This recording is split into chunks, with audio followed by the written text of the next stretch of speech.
अध्याय 2 पदार्थ की अवस्थाएं, जिसमें हमने ठोस अवस्था के बारे में बहुत सारा पढ़ा। ठोस क्रिस्टलीय था, क्रिस्टलीय ठोस की कई संरचनाएं, उसके त्रिविम जालक के बारे में पढ़ा। उसमें आयनों की संख्या या परमाणु की अवयवी कणों की संख्या को निकालना हमने पिछली कक्षाओं में देखा है। उसी तरह से समन्वय संख्या को भी हमने निकाला। समन्वय संख्या जैसे जैसे आपका संरचना फलक केंद्रीय होता है, पहला हमने कल देखा था कि संरचना कैसे हो। मान लीजिए आपका सरल घनीय है तो कोऑर्डिनेशन नंबर 6 होता है समन्वय संख्या। अगर आपका फलक केंद्रीय हो जाता है संरचना तो उसमें समन्वय संख्या 8 हो जाती है। और अगर फिर से और आपका फलक केंद्रीय अंतः केंद्रीय होता है उसमें समन्वय संख्या 6 हो जाता है। 6 से फिर 8 हो जाता है अंतः केंद्रीय में। अंतरा केंद्रीय के बाद अगर हम फलक केंद्रीय लेते हैं तो उसमें हमारा जैसे NaCl स्ट्रक्चर है उसमें आपका समन्वय संख्या हमने कल देखा था 12 होता है। अगला हम लेते हैं किसी क्रिस्टल के घनत्व की गणना हम कैसे करते हैं। क्रिस्टल है उसमें घनत्व का मतलब होता है किसी भी वस्तु का घनत्व जब लिया जाता है तो दो चीज़ें उसमें महत्वपूर्ण होती है। आयन अगर पास पास है या उसके अवयवी कण पास पास है वो तो कम आयतन घेरेंगे, और कुल कितने परमाणु या अवयवी कण हैं उनका द्रव्यमान। दो चीज़ें हैं किसी क्रिस्टल के या किसी पदार्थ के, द्रव्यमान और आयतन किसको निर्धारित करता है, घनत्व को। क्रिस्टल की जब बात आती है तो घनत्व है और कुछ कारकों पर निर्भर करता है, जैसे कोर की लंबाई। हमने कोर किसे कहा था, दो फलकों के जो मिलन रेखा है या मिलता है जहाँ पे दो फलक, उसे हम कहते हैं कोर की लंबाई। तो कोर लंबाई भी किसी क्रिस्टल के घनत्व की गणना में उपयोग किया जाता है। परमाणु द्रव्यमान का उपयोग किया जाता है और यह देखा जाता है कि क्रिस्टल की संरचना कैसी है। हम सबसे पहले देखेंगे क्रिस्टल के घनत्व की गणना। क्रिस्टल के घनत्व की गणना, घनत्व की गणना के लिए हमको कुछ चीज़ों का पता होना चाहिए। क्रिस्टल में पहला हमको पता होना चाहिए कोर की लंबाई, जिसको हम एज लंबाई या कोर लंबाई भी कहते हैं। इसको हम सेंटीमीटर में मापते हैं। दूसरा हमको पता होना चाहिए उसका परमाणु अगर है उसमें आयन या परमाणु जो भी है उनका द्रव्यमान हमको पता होना चाहिए। और तीसरा मुख्य कारक होता है उसका संरचना, कौन सी संरचना है क्रिस्टल की, क्या BCC है, क्या सिंपल है, सरल है या FCC है। इन तीनों चीज़ों का हमको उसमें जानकारी होना जरूरी होता है किसी भी क्रिस्टल के घनत्व की गणना के लिए। उदाहरण हम लेते हैं, जैसे सूत्र कैसे निकालते हैं घनत्व के लिए। किसी भी वस्तु का या किसी भी पदार्थ का जब हम घनत्व निकालते हैं, हम यहाँ पे क्रिस्टल के यूनिट, क्रिस्टल की इकाई का घनत्व निकालते हैं। क्रिस्टल की इकाई, सेल का अगर हमको घनत्व निकालना है तो सबसे पहले हम लेते हैं उस यूनिट या इकाई सेल का द्रव्यमान, क्योंकि हमको मालूम है घनत्व बराबर होता है द्रव्यमान बटे आयतन। दूसरा लेते हैं हम इसके अनुपात में बटे में यूनिट सेल का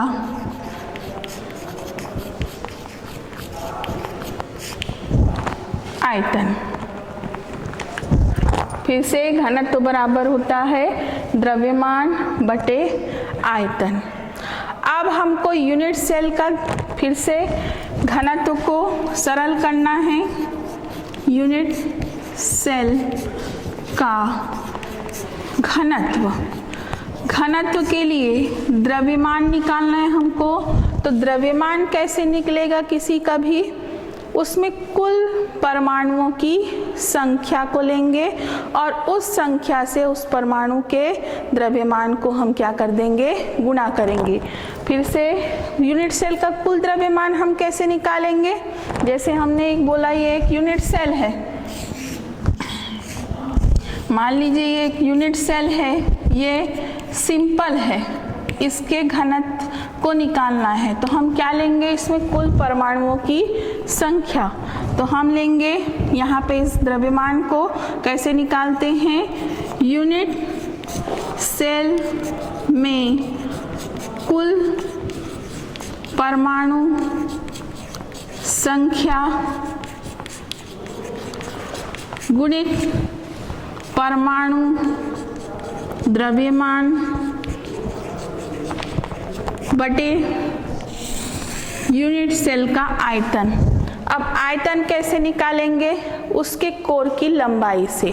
कोर की लंबाई को हम a से दर्शाते हैं तो हम इसमें ले सकते हैं कोर की लंबाई और आयतन को हम लेते हैं लंबाई गुणित चौड़ाई गुणित ऊंचाई।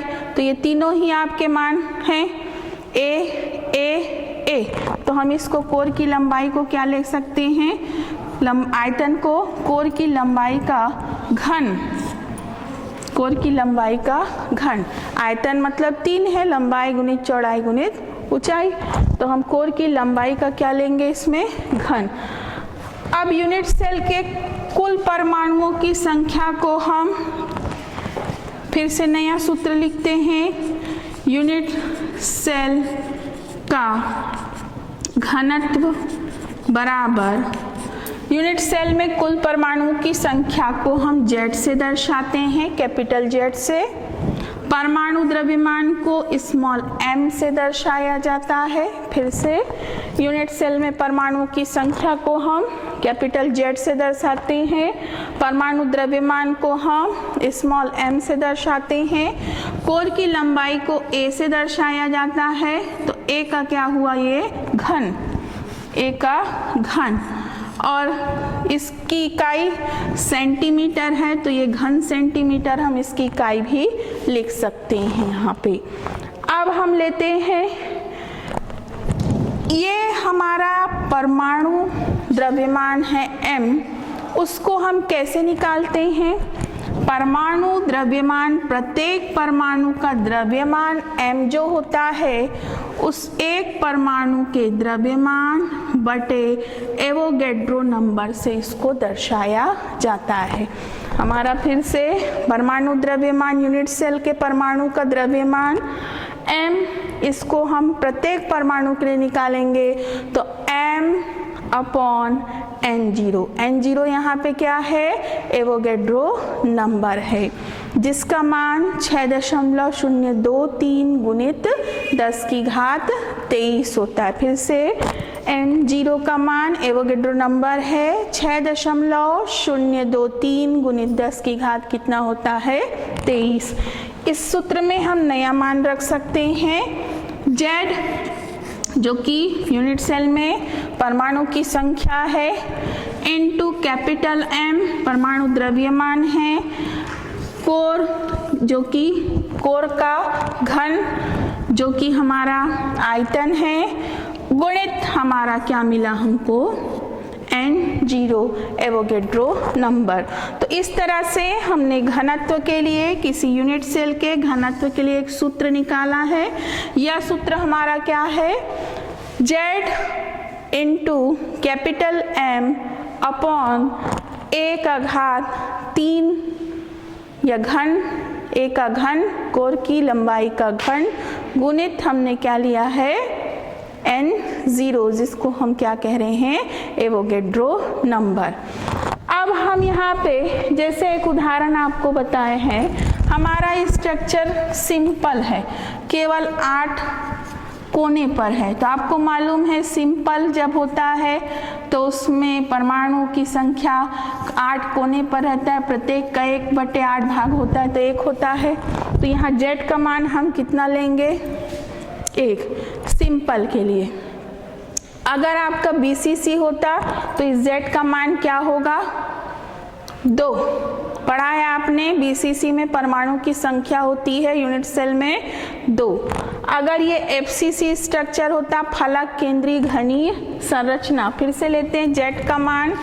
जेड के मान लीजिए आपका सरल घनीय है, सरल घनीय है तो जेड बराबर होगा 1। अगर आपका अंतः केंद्रीय है, अंतः केंद्रीय मतलब होता है बीसीसी, तो इसका मान कितना होगा, जेड का मान 2। आप लिख सकते हैं वहां पे 2, जेड का मान कितना होगा 2। और हमारा NaCl या रॉक साल्ट स्ट्रक्चर है या एफसीसी स्ट्रक्चर बोला, एफसीसी संरचना, रॉक साल्ट संरचना, तो याद रखेंगे हमारा जेड का मान हमेशा कितना आता है 4। ये आप याद रखेंगे और इसी को हम जेड के मान में क्या कर सकते हैं, डाल सकते हैं। फिर से सरल के लिए 1, बीसीसी के लिए यह मान 2 होता है और फलक केंद्रीय एफसीसी संरचना के लिए जेड का मान कितना होता है, 4 होता है।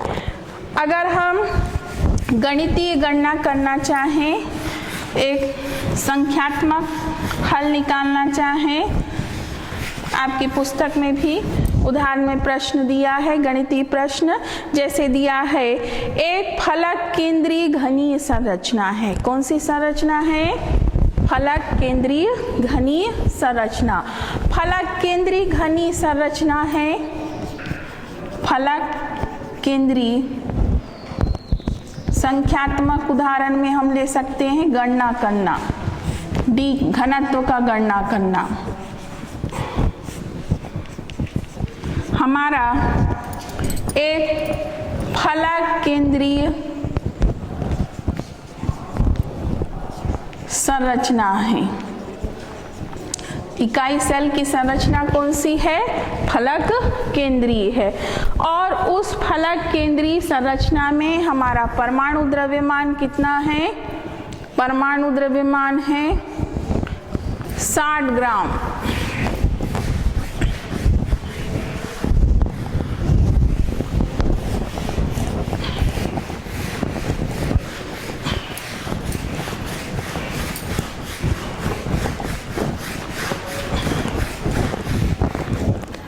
फलक केंद्रीय संरचना है, परमाणु का द्रव्यमान दिया है 60 ग्राम प्रति मोल।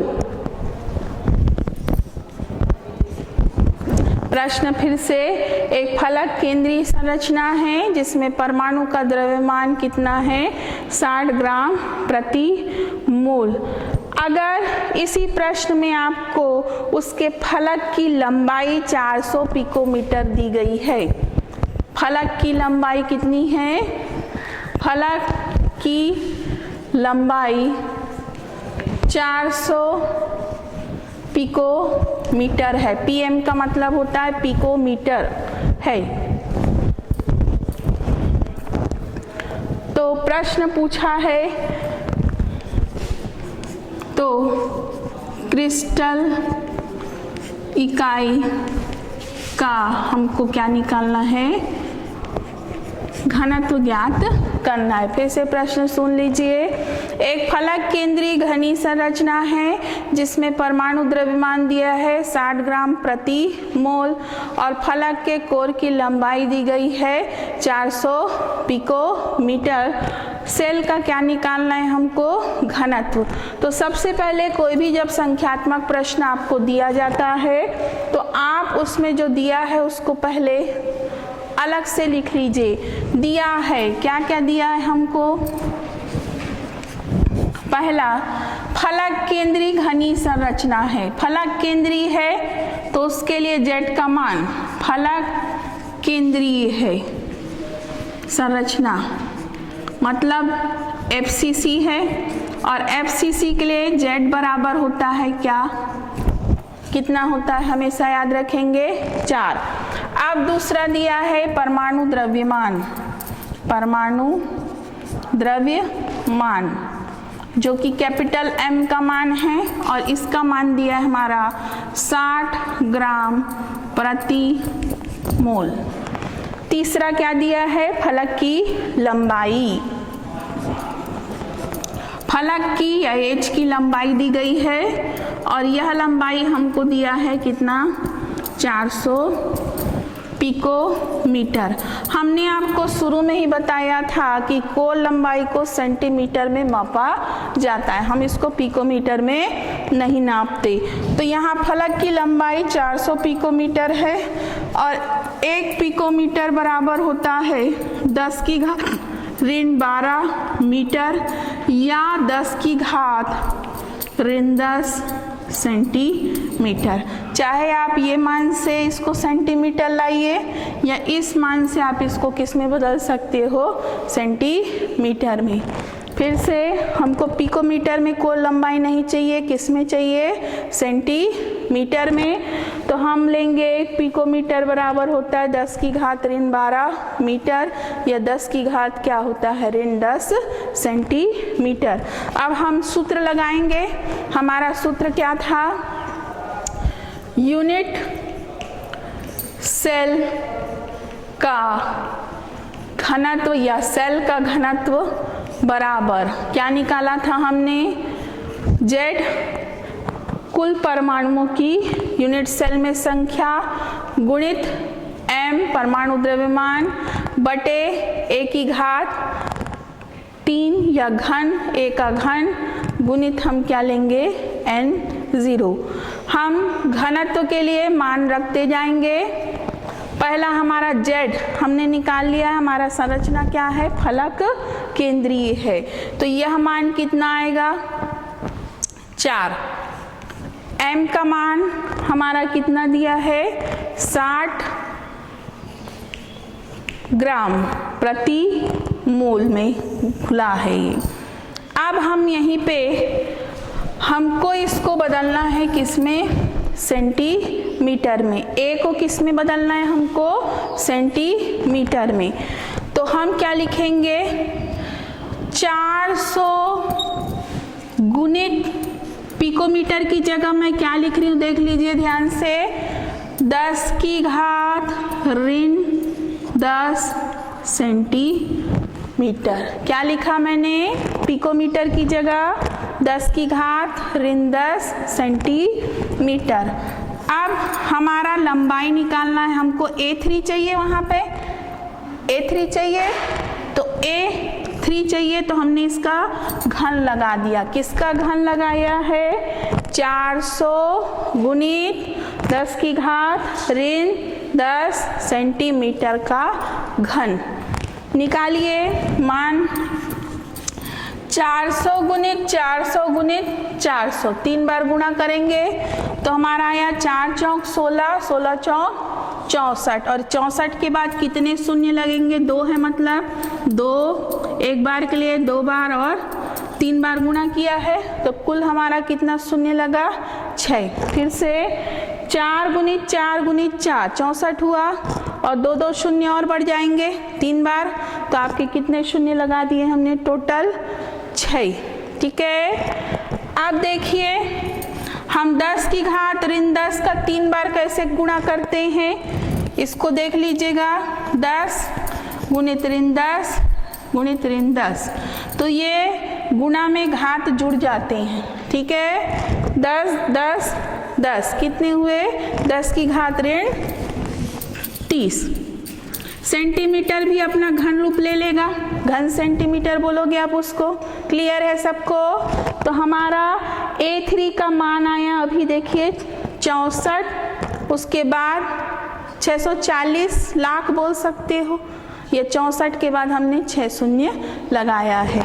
इसी को मैं एक और संरचना ले सकती हूँ, A की घात 3, A की घात 3, 64 बस लिखी मैं, 6 शून्य उसको मैं 10 की घात 6 के रूप में लिख सकती हूँ। 6 शून्य को मैंने क्या लिखा, 10 की घात 6 गुणित 10 की घात ऋण 30। हम यहाँ पे इसको गणना कर सकते हैं, देख लीजिए,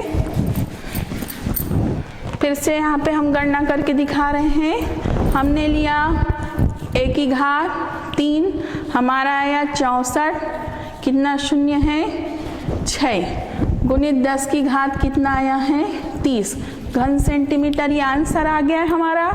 हम इसको और सरल कर सकते हैं। कैसे? 64 गुणित 10 की घात 6 गुणित 10 की घात ऋण 30। ये ऋण है और ये धन है तो घट जाएगा, धन और ऋण का गुणा ऋण होता है। तो 64 गुणित 30 में से 6 गया कितना आएगा 24। लेकिन बड़ी संख्या का चिन्ह क्या है? ऋणात्मक है। तो कितना आएगा ये? तो हमारा A3 का मान हमने कितना निकाला? 64 गुणित 10 की घात ऋण 24। पिकोमीटर नहीं बोलोगे, क्या बोलेंगे हम? घन सेंटीमीटर। सेंटीमीटर भी नहीं है, 1 की घात 3 है तो ये क्या हो गया हमारा? घन सेंटीमीटर। चलिए इस मान को अब हम यहाँ रख देते हैं। 64 गुणित 10 की घात ऋण 24। एवोगैड्रो संख्या आपको मालूम है 6.023 गुणित 10 की घात 23। सबको मालूम है ये। अब हम लेते हैं घनत्व को। तो 4 को हम अपनी जगह रखते हैं, 60 को भी हम अपनी जगह रखते हैं, 64 यहाँ पे है। अब हम इसको सरल कर सकते हैं। देखिए यहीं पे सरल हो जाएगा। 10 की घात ऋण 24 है, ये 10 की घात धन 23 है। कटेगा कुछ? ये ऋण है और ये क्या है? धन है। धन और ऋण का गुणा फिर से क्या हो जाएगा? ऋण हो जाएगा। तो 24 में से क्या घट जाएगा? 23। कितना बचा? 1 बचेगा। कौन सी संख्या लगेगी? 24 बड़ा है, माइनस लगेगा तो हमने इसके ऊपर लगा दिया ऋण। हमने सरल कर दिया उसको। आगे लेते हैं हम इसको। संख्या का एक और मान 6.203। इस 10 की घात ऋण 1 को हम ऊपर ले जा सकते हैं तो वो गुणित 10 हो जाएगा ऊपर जाके। क्लियर है? 10 की घात ऋण 1 की जगह हमने ऊपर 10 लगा दिया, हो गया। अब और सरल हो गया।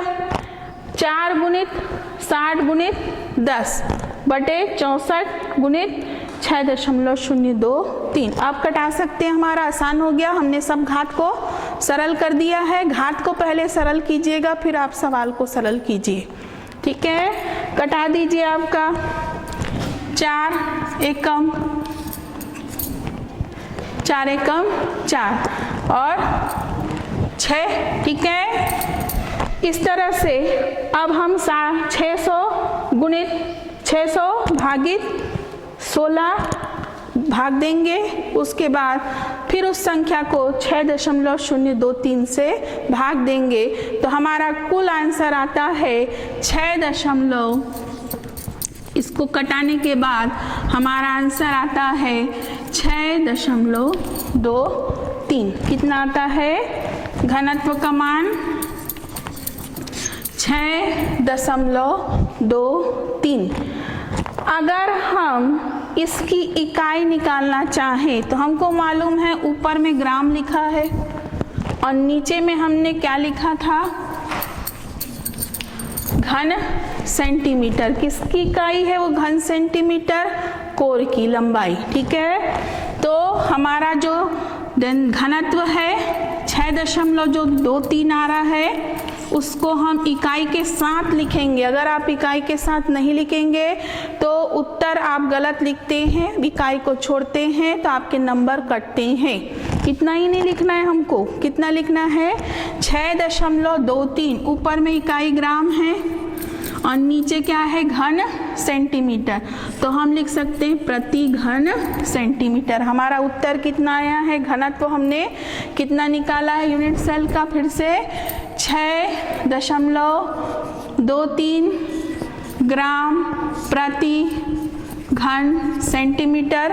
प्रति को हटा देते हैं तो यहाँ पे हम माइनस भी लगा सकते हैं, ठीक है? तो ये आपका किसी भी सेल, यूनिट सेल क्रिस्टल का अगर हमारा BCC स्ट्रक्चर रहता तो हम Z का मान कितना रखते हैं यहाँ पे? 2। और अगर ये सिंपल संरचना रहती तो हम उसमें Z का मान कितना देते 1, और इस तरह से हम किसी भी सेल का घनत्व निकाल सकते हैं। इस सूत्र का एक और उपयोग है, कई उपयोग हम ले सकते हैं। आपको घनत्व दिया है किसी सेल का, द्रव्यमान दिया है, कोण लंबाई दिया है, एवोगैड्रो नंबर दिया है, तो वो संरचना कैसी है Z निकाल सकते हो, और Z से हमको क्या पता चल जाएगा, उसकी क्रिस्टल की संरचना। इसका दूसरा उपयोग घनत्व के साथ क्या कर सकते हो आप, क्रिस्टल की संरचना।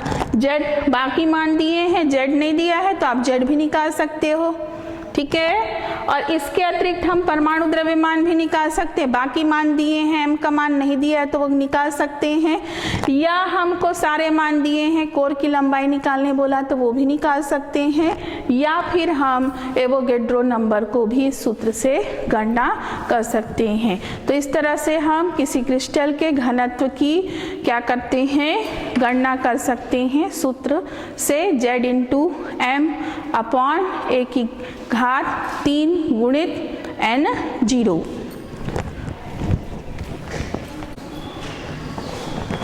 इस तरह से हमने देखा, हमने FCC स्ट्रक्चर जिसके लिए Z का मान कितना था 4, उसके लिए हमने घनत्व की गणना की। अगला हम लेते हैं त्रिज्या अनुपात। त्रिज्या अनुपात कैसे निकालते हैं, त्रिज्या अनुपात की बात करते हैं। मान लीजिए आपका क्रिस्टल है तो उसमें दो तरह के आयन होंगे, आयनिक क्रिस्टल है तो पहला आयन होगा धन आयन और दूसरा आयन होता है आपका ऋण आयन। इन दोनों के अनुपात से हम किसी क्रिस्टल के संरचना को भी बता सकते हैं।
अगला हम लेते हैं त्रिज्या अनुपात किसी क्रिस्टलीय संरचना के लिए।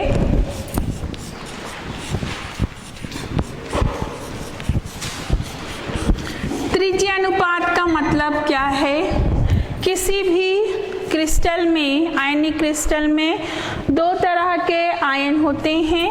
पहला होता है धन आयन और दूसरा होता है ऋण आयन। मान लीजिए धन आयन है, ज़्यादातर आकार में छोटा होता है, इसलिए वह ऋण आयनों द्वारा बनाए गए रिक्ति में जाके स्थित होता है। धन आयन हमेशा रिक्तियों में स्थित होता है और ये रिक्तियाँ किसके द्वारा बनाई जाती है, ऋण आयन के द्वारा बनाई जाती है।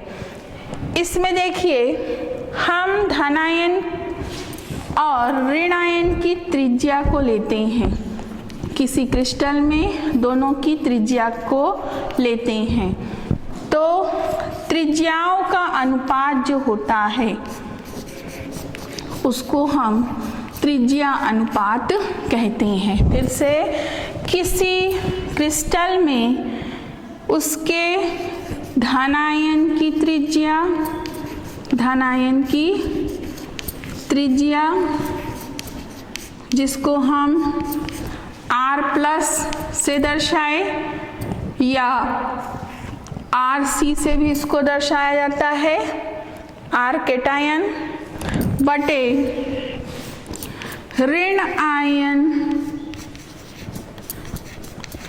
की त्रिज्या का अनुपात ऋण आयन की त्रिज्या का अनुपात या एन आयन भी बोलते हैं ऋण आयन को, उसे हम क्या कहते हैं? त्रिज्या अनुपात कहते हैं। फिर से त्रिज्या अनुपात क्या है? किसी क्रिस्टल में उसके धन आयन की त्रिज्या और उसके ऋण आयन की त्रिज्या का अनुपात क्या कहलाता है? त्रिज्या अनुपात कहलाता है। अलग अलग क्रिस्टलीय संरचना में ये त्रिज्या अनुपात कैसे होते हैं? अलग अलग होते हैं और त्रिज्या अनुपात के आधार पर हम किसी क्रिस्टलीय संरचना का प्रकार भी बता सकते हैं। ये इसकी सबसे बड़ी विशेषता है। हमेशा याद रखिएगा, अगर धन आयन बड़ा है, धन आयन बड़ा है तो ज़्यादा से ज़्यादा ऋण आयन को संपर्क में रहेगा या ऋण आयन से वो घिरा रहेगा। लेकिन अगर धन आयन छोटा है तो आसपास उसके ऋण आयन की संख्या कैसी होगी? कम होगी। तो धन आयन की त्रिज्या सबसे ज़्यादा महत्वपूर्ण होती है किसके लिए? त्रिज्या अनुपात के लिए। अगर धन आयन की त्रिज्या अधिक है तो उस समय जो आपका मान है अधिक रहेगा और संरचना है आपकी ज़्यादातर अष्टफल की संरचना हमको देखने को मिलती है। तो इसमें कुछ मान दिए हैं, जैसे हम ले सकते हैं पहला घनीय संरचना। त्रिज्या अनुपात से विभिन्न संरचनाओं त्रिज्या अनुपात का मान दिया है। मान लीजिए तो हम इसमें संरचना बता सकते हैं और समन्वय संख्या को भी निकाल सकते हैं। समन्वय संख्या अगला लेते हैं हम इसी में उदाहरण।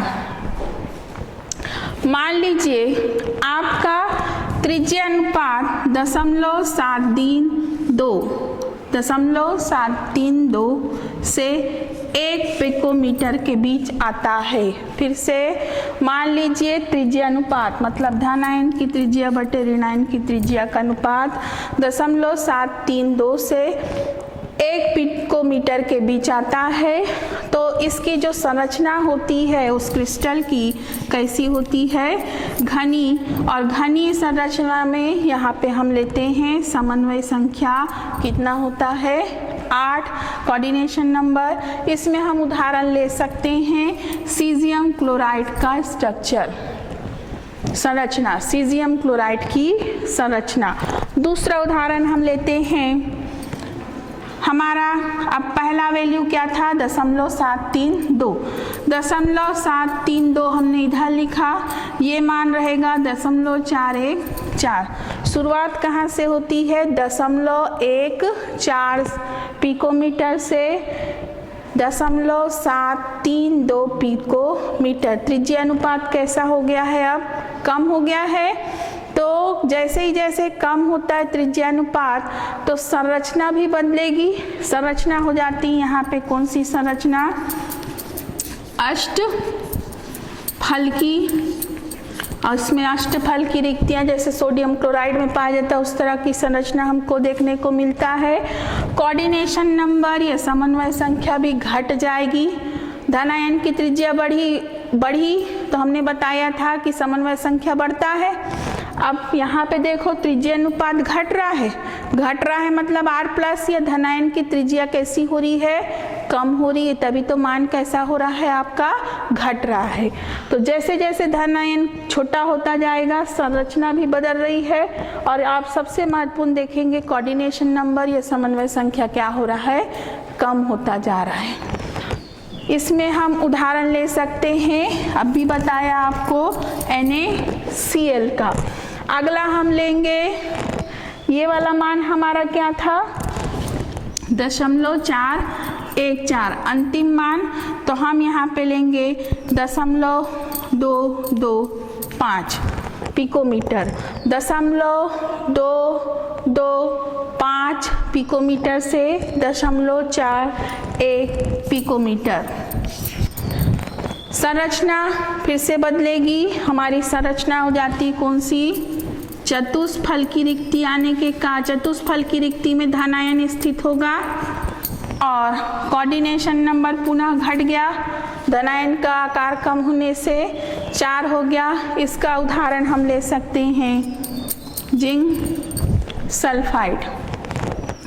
अगला हम लेते हैं, अंतिम मान हमारा क्या है 0.225 पिकोमीटर और हमारा पहला मान इधर आएगा 0.155 पिकोमीटर। 0.155 पिकोमीटर से 0.225 पिकोमीटर। यहाँ पे जो रिक्ति हो जाती है त्रिकोणीय हो जाता है संरचना और कोऑर्डिनेशन नंबर भी कैसा हो जाता है और कम हो जाता है। मान कितना हो जाता है 3। हम उदाहरण ले सकते हैं बोरान का ट्राई ऑक्साइड। फिर से त्रिज्या अनुपात क्रमशः घट रहा है, कारण है धन आयन की त्रिज्या कम हो रही है। ठीक है, पहले रेंज में होता है 7.732 से 1, तो संरचना होती है आपकी घनी, कोऑर्डिनेशन नंबर ज़्यादा है। और आपका उदाहरण है सीजियम क्लोराइड, पुनः कम हो रहा है तो अष्टफल की हो गया, संरचना समन्वय संख्या भी कम हो गई। कहने का मतलब जैसे जैसे धन आयन का आकार कम होता है, छोटा होता है, त्रिज्या अनुपात कम होगा और संरचना है अष्टफल की या घनीय संरचना से कैसी होने लगती है, चतुष्फल की या त्रिकोणीय होने लगती है। इसी तरह से कोऑर्डिनेशन नंबर 8 से 6, 6 से 4 या 4 से 3, धन आयन की त्रिज्या घटने से इस तरह से हमको परिवर्तन देखने को मिलता है। आपका परीक्षा में प्रश्न आता है त्रिज्या अनुपात निकालने के लिए।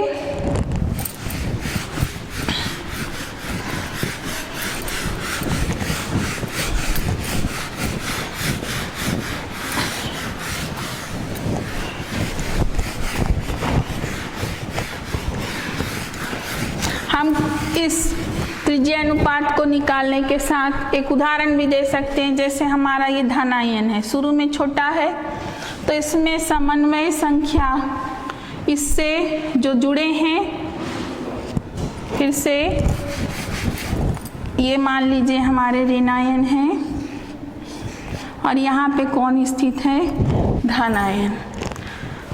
ये संरचना मान लीजिए आपका त्रिकोणीय है।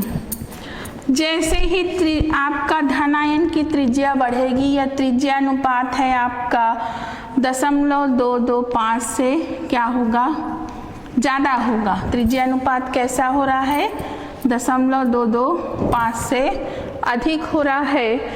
तो इस तरह की व्यवस्था हो जाती है। धन आयन का आकार बढ़ने से व्यवस्था कैसी होने लगती है, चतुष्फल की। क्यों चतुष्फल की होगा, देखो ये 4 गोले हैं, जैसे ही धन आयन आपका बढ़ेगा, हमने बोला कि धन आयन बढ़ गया तो इसके आसपास जो गोले हैं कम संख्या में दूर दूर हो जाएंगे। अब इसको अरेंज करने के लिए एक चौथा गोला जो है, मान लीजिए आपका धन आयन है, इसके चारों तरफ जो गोले हैं दूर दूर हो गए हैं, तो इसको अरेंज करने के लिए एक ऐसी व्यवस्था होती है कि चौथा गोला इसके ऊपर में व्यवस्थित हो जाता है। तो व्यवस्था कैसी होने लगती है आपकी, चतुष्फल की। और अधिक होने से आपका मान लीजिए और ज़्यादा हो रहा है, मान लो ये 0.432 से और अधिक हो रहा है, तो ये आपका संरचना है अष्टफल की हो जाएगा। कौन सी संरचना देखने को मिलेगा इसमें, अष्टफल की। और एक गोला ज़्यादा से ज़्यादा और गोलों से क्या करना चालू करेगा, घिरना। तो इस तरह से हम कहेंगे जैसे जैसे त्रिज्यानुपात बढ़ता है, त्रिकोणीय से व्यवस्था चतुष्फलकी और चतुष्फलकी से अष्टफलकी और अंत में क्या हो सकता है, घनी संरचना को यह प्राप्त कर सकता है। परीक्षा में आपको प्रश्न पूछा जाता है, त्रिज्यानुपात जैसे संरचना बोला, NaCl की एक संरचना है, NaCl संरचना है। हमको मालूम है, प्रश्न में स्पष्ट पूछा, प्रश्न है मान लीजिए एक NaCl संरचना है, इस NaCl में धन आयन का त्रिज्या दे दिया है मान लीजिए 100 पिकोमीटर, और आपसे पूछ रहा है ऋण आयन की त्रिज्या ज्ञात कीजिए। प्रश्न फिर से सुन लीजिए।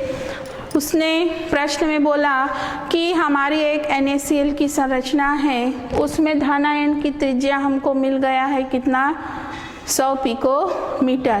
प्रश्न में आपसे पूछा जा रहा है ऋण आयन की त्रिज्या आप बताइए। तो हमारा हल कैसे करेंगे, हमको मालूम है त्रिज्या अनुपात होता है बराबर धनायन की त्रिज्या, धनायन की त्रिज्या जिसको हम ले सकते हैं R+ और ऋण आयन की त्रिज्या जिसको हम ले सकते हैं R-। फिर से हमने इसको ले लिया सीधा सीधा R+ बटे R-। अब यहाँ पे त्रिज्या अनुपात जो है हमको मिला है कि संरचना कैसी देखने को मिल रहा है, आपका NaCl संरचना कैसी है, NaCl। हमको निकालना है ऋण आयन की त्रिज्या, तो हम सूत्र को ऐसा भी लिख सकते हैं, ऋण आयन की त्रिज्या बटे धन आयन की त्रिज्या बटे त्रिज्या अनुपात। हमने क्या किया, ऋण आयन ऊपर डाल दिया, त्रिज्या अनुपात को यहाँ लिखे हैं। अब हम ऋण आयन की त्रिज्या निकालना है हमको, तो सबसे पहले देखिए यहाँ स्पष्ट लिखा है कि संरचना कौन सी है, NaCl। NaCl में हमको मालूम है कि अष्टफल की रिक्ति होती है, उसमें कौन जाके स्थित होता है, सोडियम आयन या धन आयन। और NaCl स्ट्रक्चर के लिए त्रिज्या अनुपात होता है R+ बटे R- का जो अनुपात होता है वो हमेशा आपका 0.414 से 0.732 पिकोमीटर के बीच होता है। फिर से देख लीजिए, हमारा जो NaCl स्ट्रक्चर है, संरचना है, उसमें त्रिज्या अनुपात हमेशा कितना होता है, 0.414 पिकोमीटर से 0.732 पिकोमीटर के बीच में।